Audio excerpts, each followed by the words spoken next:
هاخدكم في جولة النهاردة مع أكاديمية حكام للسباحة. الأكاديمية المدير بتاعها كابتن محمد حكام. قضينا يوم جميل مع الأطفال وشفنا قد إيه إن اللعبة مفيدة بالنسبة لهم، وإن هم بعيد عن إنهم عندهم رغبة في إن هم يحترفوا أو يوصلوا لمستويات عالية، قد إيه هم مستمتعين بوجودهم في الأكاديمية. حكام مدرس تربيه رياضيه بمعهد طلقه النموذجي، مدرب في نادي الحوار، فريق 2016، وصاحب اكاديميه حكام للسباحه.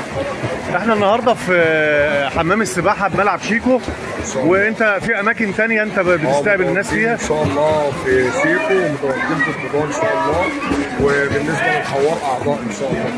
طيب بص يا كابتن محمد، بما انك انت مدرس طبعا بيبقى عندك تلميذ شاطر وتلميذ بليد.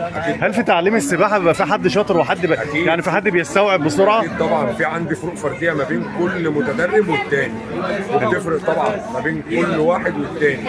يعني انا درجه استجابه الطفل معايا بتفرق اكيد، لان انا عندي ولد مثلا وليكن هو بيستجيب معايا بعد شهر، ممكن واحد تاني يستجيب بعد شهرين، ممكن واحد بعد اسبوعين. درجه استيعابه هو فين. انا شايف معاك فريق عمل من المدربين. معايا كابتن احمد العشماوي مدرب بنادي الحوار. اهلا بك يا كابتن. معايا كابتن طبعا الكباتن منورين بقى يعني.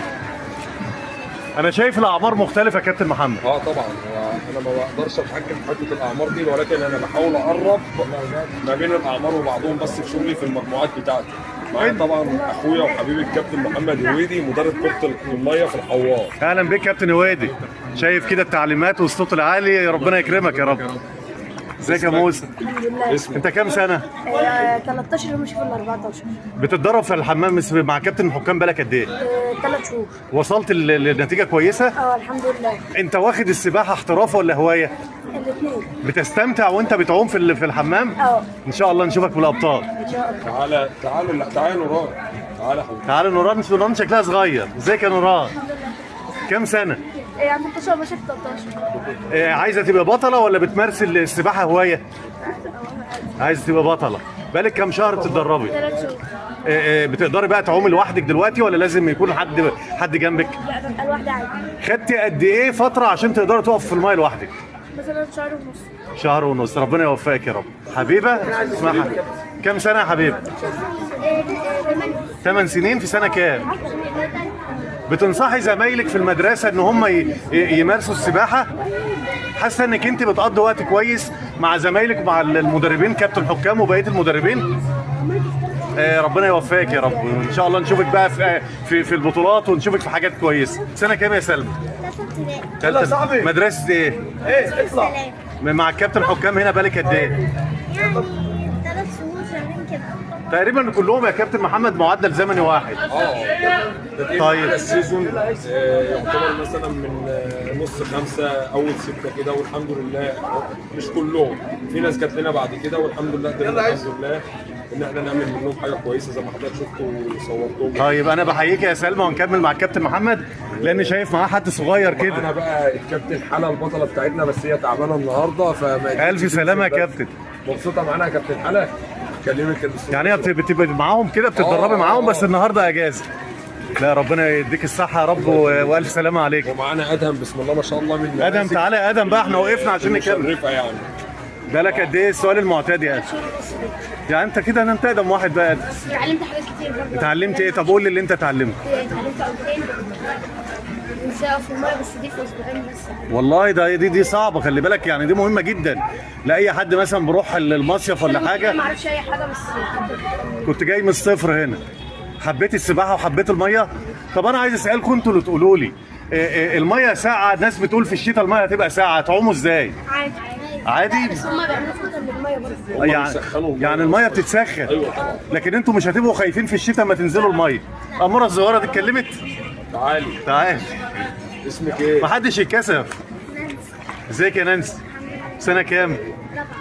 رابعه. حاسه ان السباحه مش بتعطلك عن الدراسه ولا المذاكره؟ يبقى يا جماعه احنا زي ما احنا قلنا بننصح كل الناس ان هي تعليم الاطفال اي لعبه او اي هوايه بيثقل مواهبهم. كابتن محمد، في لحد سن كام ممكن نقول لواحد خلاص انت كده خلاص؟ الامانه نهائي السباحه من الرياضات اللي ما فيهاش سن، مش مرتبطه بسن نهائي. لعلم حضرتك يا استاذ اشرف، اطباء دلوقتي الحساسيه والمناعه بداوا ينصحوا الاطفال كبار السن بممارسه السباحه. هل اللي بتدرب هنا في حمام السباحه بيبقى يتعامل في العوم في البحر المالح عادي ولا في اختلاف؟ لو قدر ان هو يعمل وقوف في الميه وقدر يتعلم العومات معانا ان شاء الله يقدر يتعامل جدا مع اي مشكله عنده قدامه في البحر.